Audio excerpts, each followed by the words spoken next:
참 선지자에 관한 얘기를 좀 해보도록 하겠습니다.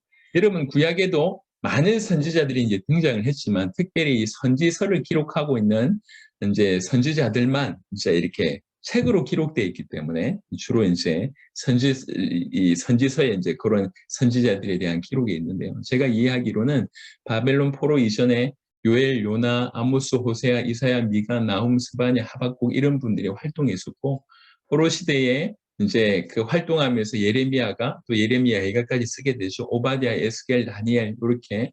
그리고 포로 귀환 이후에 학계, 스가랴, 말라기가 이제 활동하면서 이제 이렇게 기록했음을 알고 있습니다. 자, 이 선지자들이 선지서를 통해서 기록한 그 내용인데요. 이 선지자들도 보면 아까 말씀드렸듯이 선지자는 하나님의 보내심을 받은 자입니다. 굳이 표현하자면 제사장들이 하나님의 백성들, 이제 성도들을 대표한다고 하면 선지자들은 하나님을 대표해서 인간에게 오는 분들이라고 이해하시면 되겠습니다. 이 선지자들은 하나님의 특별한 부르심을 받아 하나님의 말씀을 대언하는 사람입니다. 예레미야 1장 5절에 내가 너를 모태에 짓기 전에 너를 알았고 네가 배에서 나오기 전에 너를 선별하였고 너를 여러 나라의 선지자로 세웠노라 하시기로. 예레미야 1장 9절에 여호와께서 그의 손을 내밀어 내 입에 대시며 여호와께서 내게 이르시되 보라 내가 내 말을 네 입에 두었노라. 예레미야에 관한 얘기지만 사실은 하나님께서 보내신 선지자들이 다 이런 은혜가 있었던 사람입니다. 그래서 성경에는 선지자를 하나님의 사람 이렇게 표현합니다. 아모스 3장 7절에 주 여호와께서는 자기의 비밀을 그 종 선지자들에게 보이지 아니하시고는 결코 행하심이 없으시리라. 시편 105편 15절에 이르시기를 나의 기름 부은 자를 손대지 말며 나의 선지자들을 해하지 말라 하셨도다. 특별히 하나님께서 특별히 당신의 사람으로 나의 선지자들 이렇게 표현하고 그 종 선지자들 이렇게 표현하면서 하나님의 사람이 선지자들은 하나님의 사람임을 표현합니다. 그래서 특별히 이 선지자가 하나님께 말씀을 받아서 우리에게 전달하는 사람이라고 하면 그 선지자들이 뭘 전했는가를 우리가 아는 것은 굉장히 중요한 얘기겠죠.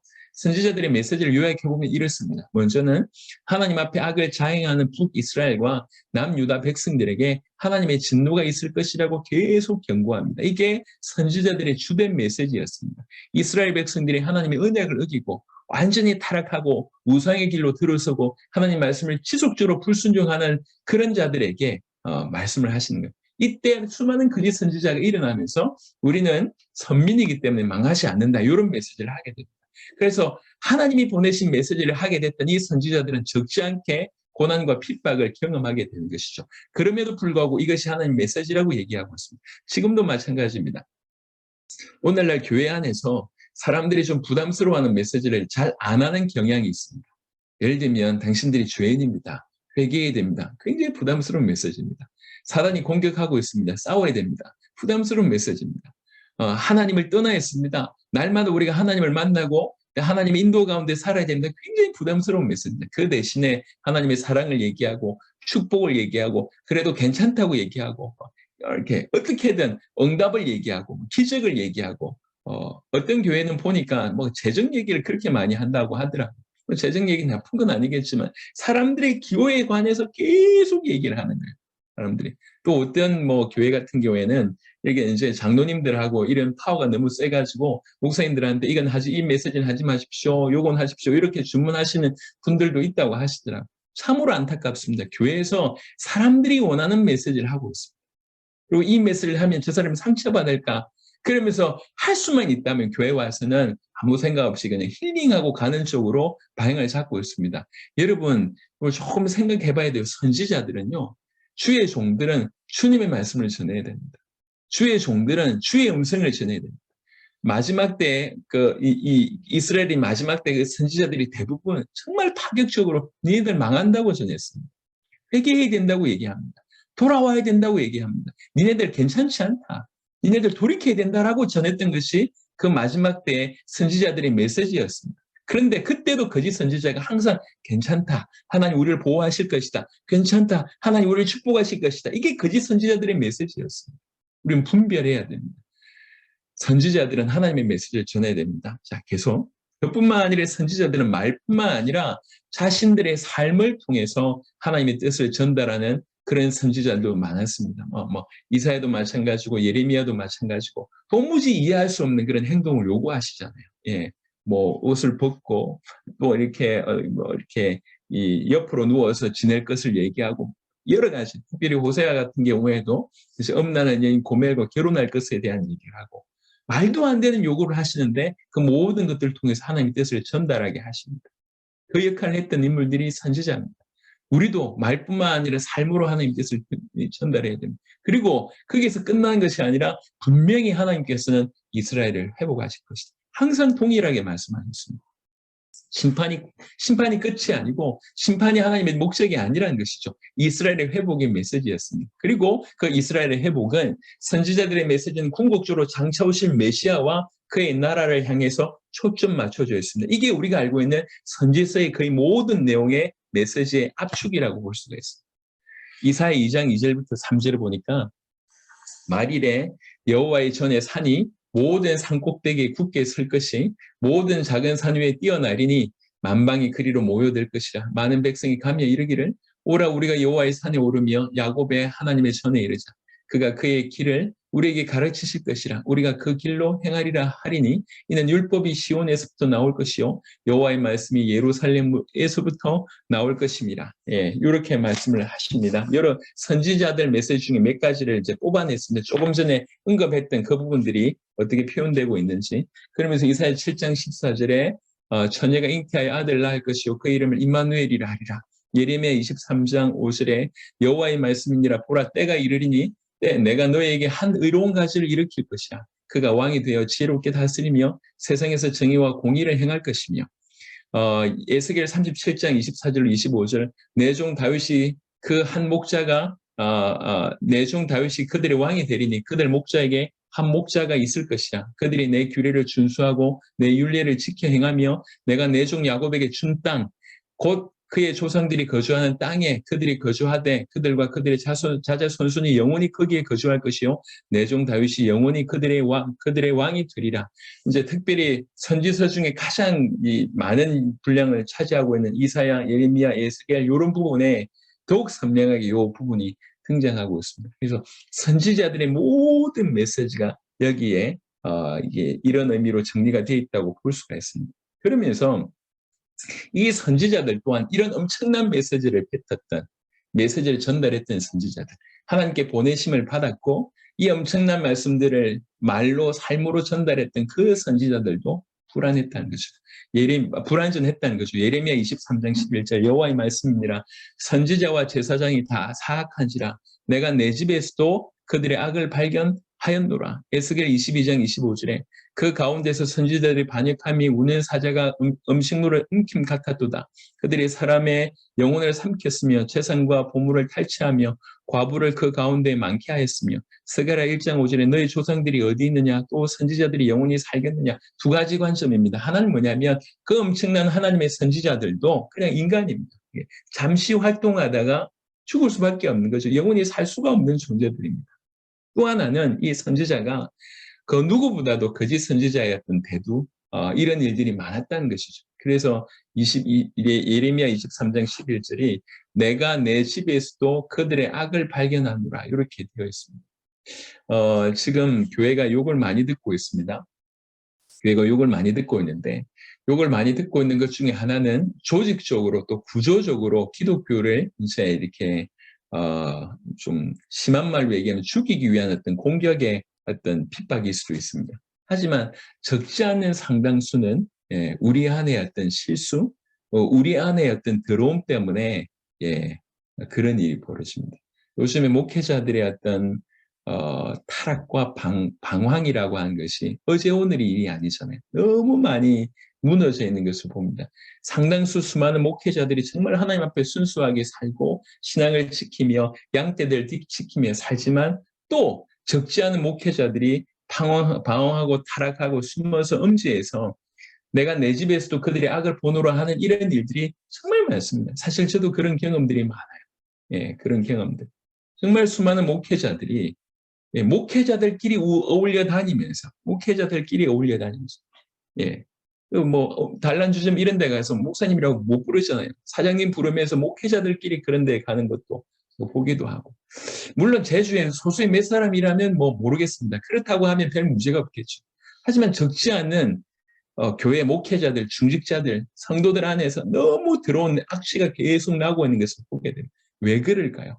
분명히 자기 인생을 주님 앞에 걸겠다고 목회자가 되었음에도 불구하고 어느 순간 이런 일이 벌어지고 있습니다.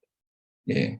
그러니까 이제 선교지에서도 너무 귀중한 선교사님들이 많은 반면에 이렇게 소수가 선교사님들이 전체에 물을 흐리는 경험들이 우리가 이제 주변에서 많이 듣고 보고 있지 않습니까? 왜 그럴까요? 기도하면서 다른 어떤 원인들보다는 우리가 회복해야 될 본질을 놓치면 그런 일이 벌어지지 않겠나 이런 생각을 조심스럽게 하고 있습니다. 우리가 이제 구조적으로 사회적으로 우리를 비난하는 부분에서는 우리가 맞서야 되지만 우리의 부족한 모습 때문에 그런 일이 일어났다고 하면 우리는 우리 스스로를 자성하는 일이 벌어져야 됩니다. 회개하는 일이 벌어져야 돼. 우리 무조건 잘한다고 해야 될 게 아니라 우리를 돌아볼 줄 알아야 됩니다. 얼마든지 우리가 여전히 죄성 가운데 있는 인간이기 때문에 예, 복음으로 주의 성령의 능력이 아니면 절대로 우리가 우리를 이길 수가 없지 않습니까? 가끔 저는 이제 운전할 때 사람이 그렇게 민감해져요. 제가 가장 말을 많이 하는 데는 운전대입니다. 운전대 앞에 서서 저놈 왜 저렇게 운전하지? 혼자서 중얼중얼거리고 왜 그렇게 운전 못하는 거에 대해서는 그렇게 화가 나는지 모르겠어요. 이 분명히 좀 설교할 때 은혜롭게 설교하고 내려와서 운전하면서 화내고 이런 일이 저한테 있지 않습니까? 여러분들은 어떻습니까?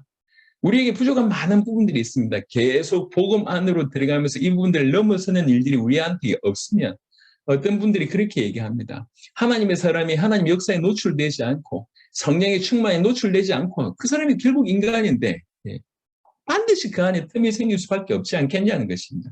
그래서 우리가 이런 부분을 두고 이제 우리 목회자들을 위해서 또 지도자들을 위해서 좀 기도해야 될 부분이 있겠다. 이게 약간 좀 첨언합니다. 여하튼 지금 참 선지자에 대한 얘기를 하고 있습니다. 선지서들이 주로 선지자들에 대한 얘기를 하고 있고 선지자들은 이러이러한 역할을 했던 분이다. 그리고 그 선지자들의 메시지는 이러이러했다고 말씀드렸고 그럼에도 불구하고 그 선지자들이 두 가지 의미로 불완전했는데 하나는 그분이 인간이기 때문에 영원할 수 없기 때문에 불완전하고 또 정말 안타깝게 어려운 시기에 이 선지자들의 많은 타락들이 있었다. 불완전했다. 그래서 주신 메시지가 뭡니까? 예, 참 선지자가 필요하다는 겁니다.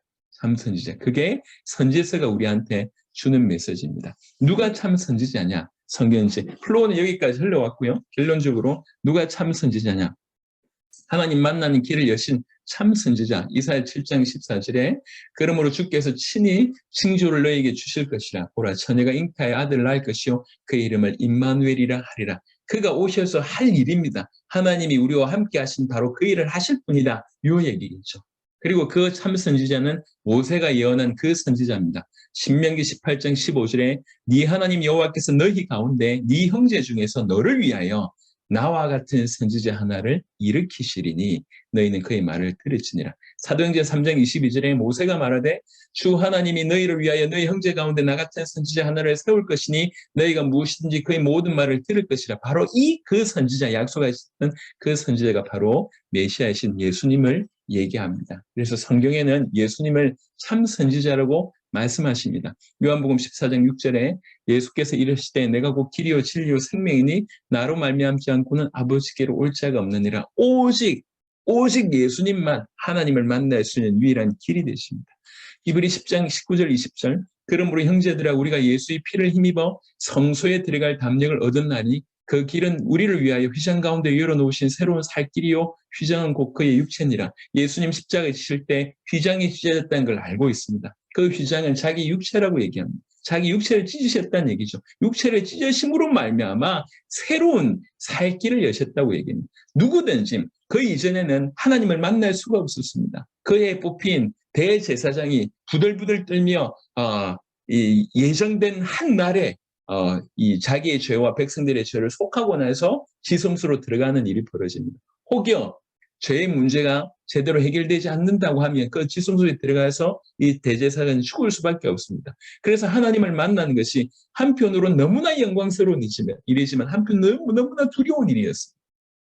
근데 십자가상에서 예수님 당신의 몸을 찢으심으로 이 휘장 대신 당신의 몸을 찢으심으로 누구든지 그의 이름을 힘입어서 누구든지 하나님을 만날 수 있는 새로운 길, 살 길이 열렸다고 성경은 얘기하고 있습니다. 이 길을 십자가상에서 여신 참 선지자가 바로 예수님이십니다. 요한복음 6장 14절에 그 사람들이 예수께서 행하신 이 표적을 보고 말하되 이는 참으로 세상에 오실 그 선지자라 하더라. 요한복음 7장 40절에 이 말씀을 들은 무리 중에서 어떤 사람 이 사람이 참으로 그 선지자라 하며 누가복음 7장 16절에 모든 사람이 두려워하며 하나님께 영광을 돌려 이르되 큰 선지자가 우리 가운데 일어나셨다 하고 또 하나님께서 자기 백성을 돌보셨다 하더라. 여러분, 예수님은 메시아이십니다. 그리고 메시아라고 하는 것은 참된 왕, 참 선지자, 참 제사장이라고 하는 표현입니다. 성경에 여러 군데 예수님이 참 왕이시며 참 제사장이며 참 선지자이심을 언급하셨습니다.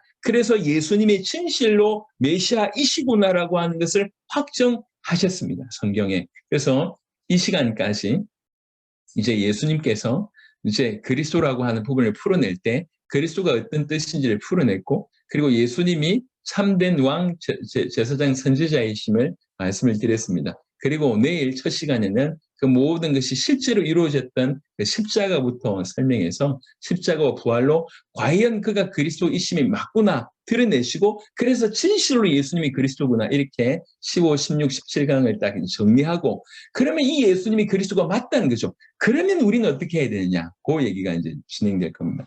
그래서 내일부터는 한 강의 한 강의가 조금 양이 조금 더 풍성해지는 그런 시간들을 아마 가지게 되지 않을까 생각합니다. 기도하겠습니다.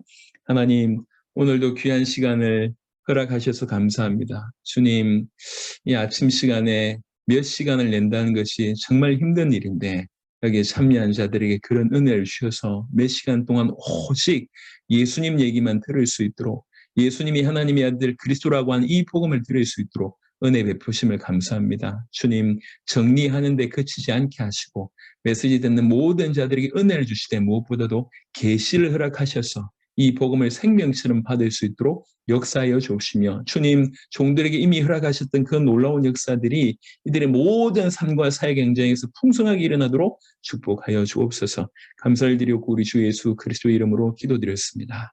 아멘.